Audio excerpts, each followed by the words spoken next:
ईश्वर की कार्य संतानों के रूप में मेरे निज आत्मा उस आंतरिक प्रकाश की खोज करो जो सदा शांत है और सभी दुखों से परे है। उस महान प्रतीक योग को धारण करो जिसके धारण करने से समस्त संसार बिना हानि उठाए आपका अनुगमन करता है तथा स्वास्थ्य, शांति एवं सुव्यवस्था को उपलब्ध होता है।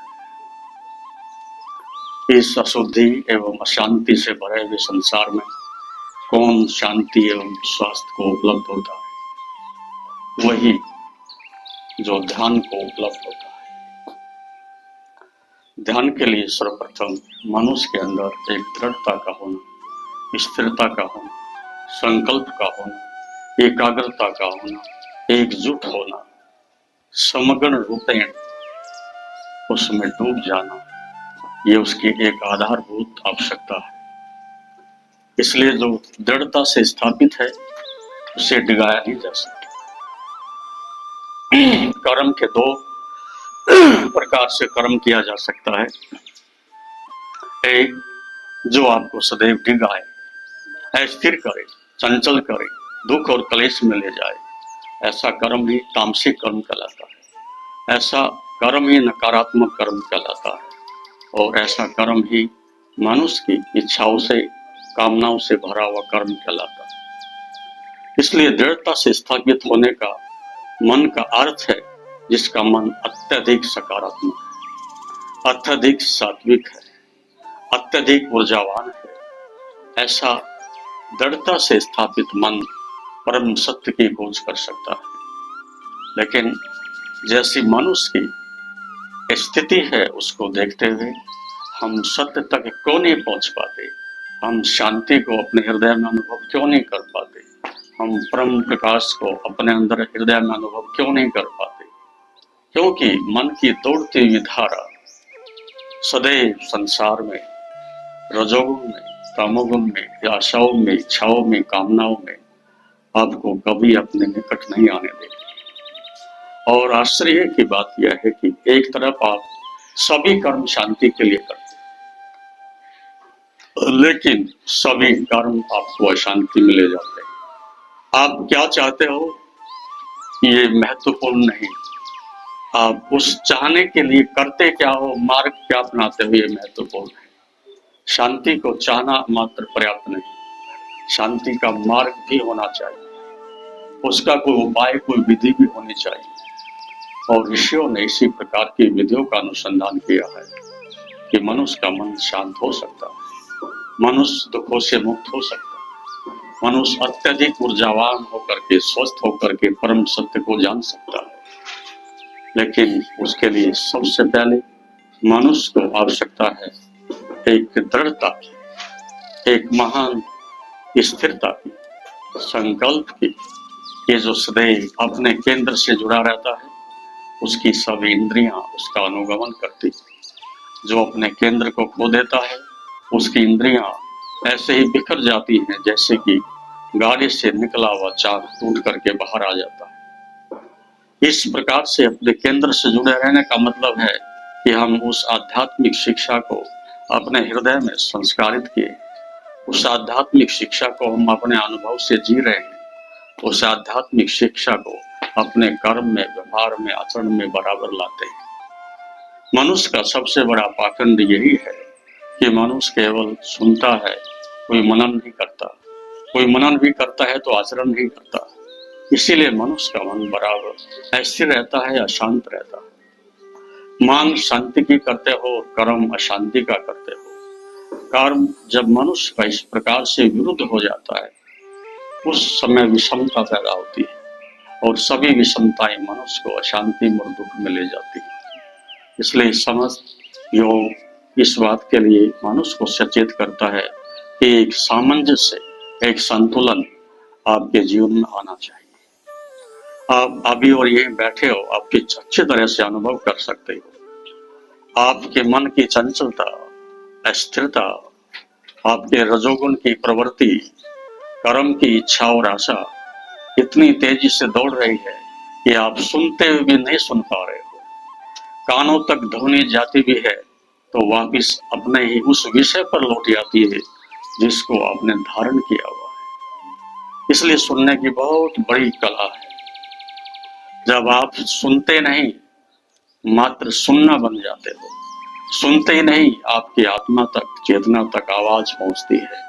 वो तभी है जैसे कि बांसुरी की पोंगरी खाली होती है तो उसमें धमनी गूंजती है। यदि वो खाली नहीं है तो उसमें धमनी नहीं गूंजेगी। अंतःकरण यदि आपका शांत है, पवित्र है, उस अवस्था में श्रुत किया हुआ, सुना हुआ आपके जीवन को रूपांतरित करता है।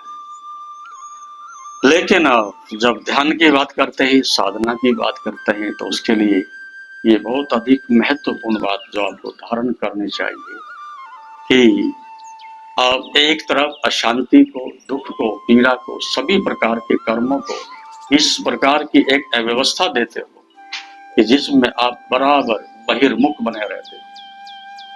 फिर ध्यान के लिए आप बैठते हो तो बहिर्मुक्त आपका ध्यान होगी, अंतर्मुक्त आपका ध्यान नहीं बनेगा। तो ध्यान की दो गति है, एक बहिर्गामी और एक अंतर्गामी। बहिर्गामी भी ध्यान होता है जब आप अंतर्यामी, अंतर्गत होने वाले ध्यान को उपलब्ध हो जाते हैं। अर्थात जब परम चेतना से कोई कर्म होता है तो कर्म सात्विक होता है, वो कर्म सजगता पूर्वक किया हुआ होता है, वो कर्म साक्षी भाव से किया हुआ होता है। तो जब आप अंतर्मुक्ता से कर्म करते हैं, सजगता से कर्म करते हैं, मौन से निकला हुआ कर्म करते हैं, उस अवस्था में आपके बाहर जितने भी कर्म हैं उनमें भी एक मौन की सुगंध होती है, उनमें भी कर्म की एक निष्कामता झलकती है, उसमें भी आपका पवित्र आचरण दिखाई देता है। इसलिए साधक को सर्वप्रथम दृढ़ता से स्थापित होने का मतलब है अपने केंद्र से जुड़े रहने की कला सीखनी चाहिए।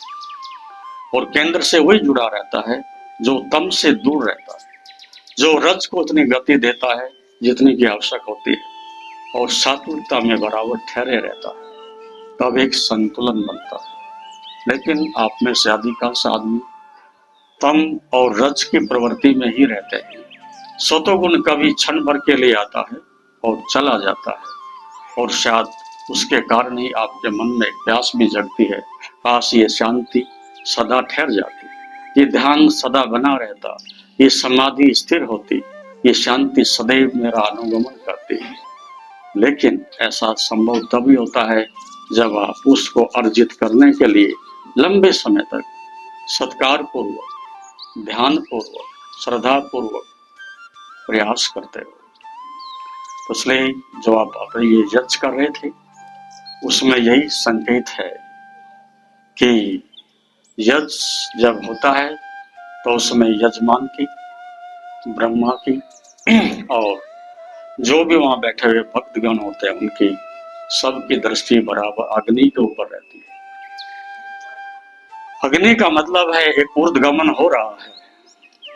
ऊर्ध्वगमन का मतलब है यात्रा आकाश की ओर हो रही है। जैसे अग्नि आकाश की ओर दौड़ी जा रही है, उसी प्रकार से मेरी चेतना भी उस परम सत्य की ओर, परम आनंद की ओर, परम शून्य की ओर, ब्रह्म की ओर बराबर दौड़ते हुए जाकर के उसमें समाहित हो जाए। इसी प्रकार की साधना को ध्यान में रखते हुए ऋषियों ने यज्ञ की व्यवस्था की है। इसका अर्थ है कि यदि भौतिक अग्नि, भौतिक प्रकाश मनुष्य के अंधकार को मिटाता है तो आध्यात्मिक अग्नि मनुष्य के अज्ञान के अंधकार को मिटाता है। यहीं से साधक ने एक सतोगुण की साधना को प्रारंभ किया है कि ये अग्नि उठते उठते मेरे जीवन में उस परम केंद्र को स्पर्श करे, उस सहस्रार की ओर दौड़ती हुई चेतना बराबर गतिमान हो, जिससे कि मैं परम शांति को, आनंद को उपलब्ध हो जाऊं। इस प्रकार का प्रयास ऋषियों का रहा है कि तुम उस भौतिक अग्नि से आध्यात्मिक अग्नि में प्रवेश हो जाओ। यही मनुष्य का एक मंतव्य है। यदि आप मात्र मंत्र पढ़ते हो तो तामसिक है, यदि आप मंत्र का अर्थ भी जानते हो तो राजसिक है, और यदि मंत्र की आत्मा को भी जानते हो तो परम सात्विक है। लेकिन हम में से अधिकांश उच्चारण ही करते हैं, उसके पीछे कोई अर्थ होता है तो वो बहुत सीमित और आपके द्वारा किया गया एक साधारण अर्थ होता है, जिसमें मात्र शब्द होते हैं लेकिन कोई अनुभव का पुट नहीं होता। तो मंत्र दृष्टा ऋषि का अर्थ होता है कि जो मंत्र की आत्मा को भी जानता है, मंत्र के अनुभव को भी जानता है, उसके जीवन में उस मनुष्य के पूर्णतः उस मंत्र का सब प्रकार से समावेश भी हुआ है।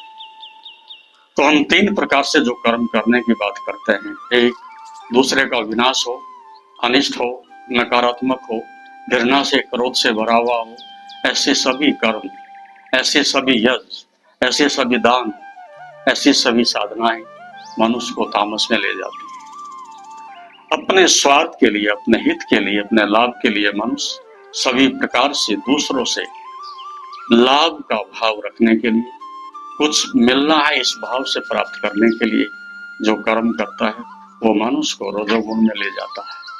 इसलिए आज लगभग सारी दुनिया रजोगुण से आप्लावित है।